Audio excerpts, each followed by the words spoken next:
শুরুতেই জানিয়ে দেব আজকের গুরুত্বপূর্ণ সংবাদ শিরোনাম। বিশ্বকে ১৫০ বার উড়িয়ে দেওয়ার হুমকি ডোনাল্ড ট্রাম্পের। চুক্তির পর ১৯৪ বার যুদ্ধবিরতি লঙ্ঘন করেছে ইসরায়েল। যুক্তরাষ্ট্রে ভারতের রপ্তানিতে ব্যাপক ধস, ৫ মাসে কমেছে ৩৭%। আমি সবার কাছে সবকিছু বলি না, চীন কিছু করলে এর পরিণতি হবে ভয়াবহ। তাইওয়ান ইস্যুতে ডোনাল্ড ট্রাম্পের হুঁশিয়ারি। এবার রাশিয়ার সহায়তায় ৮টি পারমাণবিক বিদ্যুৎ কেন্দ্র বানাচ্ছে ইরান। এতক্ষণ শুনছিলেন সংবাদ শিরোনাম, এবারে বিস্তারিত। বিশ্বকে ১৫০ বার উড়িয়ে দেওয়ার হুমকি ডোনাল্ড ট্রাম্পের। যুক্তরাষ্ট্রের president Donald Trump CBS ৬০ minute আকার সাক্ষাৎকারে বলেছেন যে রাশিয়া এবং চীন গোপনে পারমাণবিক পরীক্ষা করছে এবং ওয়াশিংটনও এখন এই ধরনের পরীক্ষা শুরু করবে বলে নির্দেশ দিয়েছেন। সাক্ষাৎকারটি ২ নভেম্বর সম্প্রচারিত হয় এবং তিনি মন্তব্যে বলেছেন, আমাদের কাছে পৃথিবীকে ১৫০ বার উড়িয়ে দেওয়ার মতো পারমাণবিক অস্ত্র মজুত আছে। ট্রাম্প গত কয়েকদিন আগে পেন্টাগনকে পরীক্ষা পুনরায় শুরু করার নির্দেশ দিয়েছেন এবং বলেছেন অন্য দেশগুলো করছে তাই যুক্তরাষ্ট্র পিছিয়ে থাকতে পারবে না। তবে এই নির্দেশকে নিয়ে বিভ্রান্তি দেখা দেয়। এনার্জি সেক্রেটারি পরে স্পষ্ট করেন যে পরবর্তী পরীক্ষাগুলো পারমাণবিক বিস্ফোরণ নয়, বরং অস্ত্রগত সিস্টেমের নন ক্রিটিক্যাল চেক হবে। ওই সময়ে নিরাপত্তা এবং আন্তর্জাতিক উদ্বেগও তীব্র হয়েছে। আন্তর্জাতিক মিডিয়া এবং নিরাপত্তা বিশ্লেষকরা ট্রাম্পের কথার কিছু অংশ, যেমন রাশিয়া এবং চীনের গোপন পরীক্ষার দাবিকে তদন্তযোগ্য বলেছেন এবং বিষয়টি বিশ্বব্যাপী নিউক্লিয়ার নীতিতে সম্ভাব্য উত্তেজনা বাড়ানোর ইঙ্গিত দিয়েছে। চুক্তির পর ১৯৪ বার যুদ্ধবিরতি লঙ্ঘন করেছে ইসরায়েল। গাজায় চলমান যুদ্ধবিরতির মধ্যেই ইসরায়েলি সেনাবাহিনী অন্তত ১৯৪ বার চুক্তি লঙ্ঘন করেছে বলে অভিযোগ করেছে ফিলিস্তিনের সরকারি মিডিয়া অফিস। সংস্থার পরিচালক ইসমাইল আল থাওয়াবেতে বলেছেন, এসব লঙ্ঘনের মধ্যে রয়েছে হলুদ রেখা অতিক্রম করে সামরিক অনুপ্রবেশ, গুলি এবং গোলাবর্ষণ, বিমান হামলা, ধ্বংসযজ্ঞ এবং গাজায় ত্রাণ, চিকিৎসা সামগ্রী এবং তাঁবু প্রদেশে বাধা দেওয়া। তিনি বলেন, চুক্তি কার্যকর হওয়ার পরও দখলদার বাহিনী নিয়মিত লঙ্ঘন করছে এবং তাদের অফিস প্রতিদিন আন্তর্জাতিক মধ্যস্থতাকারীদের কাছে প্রতিবেদন জমা দিচ্ছে। ইসরায়েলি সেনারা হলুদ রেখা অতিক্রম করে আবাসিক এলাকায় যানবাহন পাঠাচ্ছে এবং বেসামরিক এলাকায় হামলা চালাচ্ছে। এতে বহু মানুষ হতাহত হচ্ছে।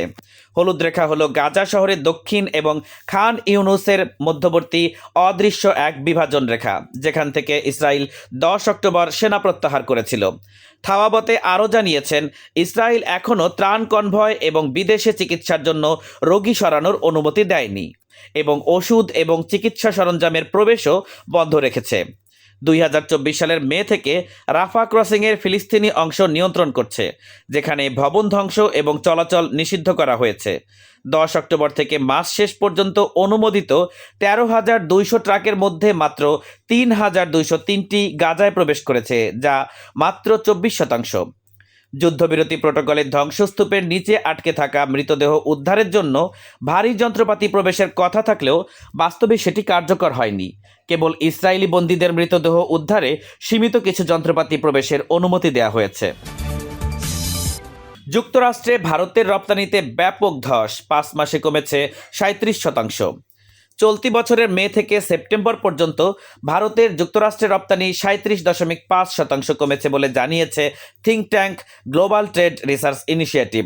মে মাসে রপ্তানি ছিল $৮.৮ বিলিয়ন, যা সেপ্টেম্বরে এসে দাঁড়িয়েছে $৫.৫ বিলিয়ন। ওষুধ, স্মার্টফোন, ধাতু, গাড়ি এবং যন্ত্রাংশের রপ্তানি উল্লেখযোগ্যভাবে কমে গেছে। উদাহরণস্বরূপ ফার্মাসিউটিক্যালস রপ্তানি $৭৪৫.৬ মিলিয়ন থেকে $৬২৮.৩ মিলিয়ন নেমে গেছে।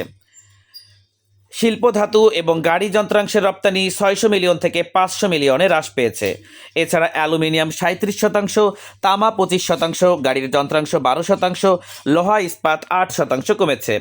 শ্রম নির্ভর খাত যেমন টেক্সটাইল, রত্ন, গহনা, রাসায়নিক কৃষিপণ্য এবং যন্ত্রপাতির রপ্তানি আরও ৩৩% কমে $৩.২ বিলিয়ন নেমেছে। সৌর প্যানেল রপ্তানি 60.8%, পোশাক এবং বস্ত্র রপ্তানি 37% কমেছে। এতে তৈরি পোশাক 44%, গৃহসজ্জা টেক্সটাইল 16% এবং সুতা ও ফেব্রিক্স 41% কমে গেছে। সমুদ্রজাত এবং সামুদ্রিক খাদ্যের রপ্তানি প্রায় অর্ধেক কমে $113 মিলিয়ন নেমেছে। এই হ্রাসের পেছনে যুক্তরাষ্ট্রের শিল্প খাতের মন্দা এবং চলতি বছরের 27 আগস্ট থেকে ভারতের বহু পণ্যের ওপর 50% শুল্ক আরোপ গুরুত্বপূর্ণ কারণ হিসেবে উল্লেখ করা হচ্ছে। এই শুল্ক আরোপের কারণ হিসেবে রাশিয়ার তেল কেনা এবং ইউক্রেনে রুশ আগ্রাসনে পরোক্ষভাবে অর্থ যোগানের বিষয়টিকে দেখানো হয়েছে।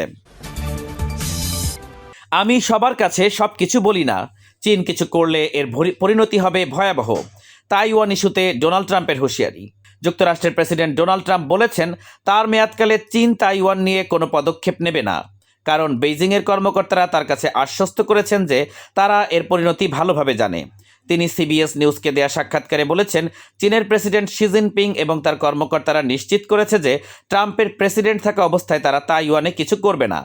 তাইওয়ানে চীনের হামলার ক্ষেত্রে যুক্তরাষ্ট্র সেনা পাঠাবে কি না এই বিষয়ে ট্রাম্প সরাসরি কোনো মন্তব্য করেননি, তবে ইঙ্গিত দিয়েছেন যে প্রয়োজন হলে যুক্তরাষ্ট্রের প্রতিক্রিয়া থাকবে এবং শি জিনপিংও এটি ভালো করেই জানেন। ট্রাম্প আরও জানিয়েছেন, দক্ষিণ কোরিয়া সফরের সময় শি জিনপিং তাইওয়ান প্রসঙ্গে কোনো বৈঠকে তোলেননি, কারণ তিনি বিষয়টি বোঝেন। উল্লেখ্য, তাইওয়ান ইস্যুটি দীর্ঘদিন ধরে যুক্তরাষ্ট্র চীন সম্পর্কের উত্তেজনার মূল কারণ। বেইজিং তাইওয়ানকে বিচ্ছিন্ন প্রদেশ হিসেবে দেখলেও তাইওয়ান 1949 সাল থেকে স্বাধীন রাষ্ট্র হিসেবে দাবি করে আসছে। যুক্তরাষ্ট্র তাইওয়ান রিলেশন অ্যাক্ট এবং 6 অ্যাসিউরেন্সের আওতায় দ্বীপটির প্রতিরক্ষার অধিকারকে সমর্থন করে আসছে। এবার রাশিয়ার সহায়তায় 8টি পারমাণবিক বিদ্যুৎ কেন্দ্র বানালো ইরান। ইরান রাশিয়ার সহযোগিতায় 8টি পারমাণবিক বিদ্যুৎ কেন্দ্র নির্মাণের পরিকল্পনা নিয়েছে, যা দেশের পরিষ্কার এবং টেকসই জ্বালানি উৎপাদন বাড়াতে সহায়তা করবে। ইরানের পারমাণবিক শক্তি সংস্থা এইওআই এর প্রধান মোহাম্মদ ইসলামি জানিয়েছেন, এই প্রকল্পের আওতায় 4টি কেন্দ্র বুশেহরে স্থাপিত হবে এবং বাকি 4টি দেশের বিভিন্ন অঞ্চলে হবে। সুনির্দিষ্ট স্থান পরে সরকার ঘোষণা করবে। ইসলামের ভাষ্য অনুযায়ী এই উদ্যোগের মূল লক্ষ্য দেশের বর্ধমান বিদ্যুৎ চাহিদা মেটানো এবং পরিবেশ বান্ধব পারমাণবিক জ্বালানি সরবরাহ নিশ্চিত করা। এছাড়া উত্তর উপকূলীয় অঞ্চলেও একটি পারমাণবিক কেন্দ্র নির্মাণের প্রয়োজনীয়তা রয়েছে। গোলেস্তান প্রদেশ ইতোমধ্যেই কাজ শুরু করেছে এবং স্থান নির্ধারণ শুরু করেছে। এইওআই প্রধান জানিয়েছেন, রাশিয়ার সহযোগিতায় এই কেন্দ্রগুলো নির্মিত হলে ইরান 20,000 মেগাওয়াট বিদ্যুৎ উৎপাদনের সক্ষমতা অর্জন করবে, যা দেশের দীর্ঘমেয়াদী জ্বালানি স্বাধীনতা এবং টেকসই উন্নয়নের পথে একটি গুরুত্বপূর্ণ পদক্ষেপ হিসেবে বিবেচিত হচ্ছে।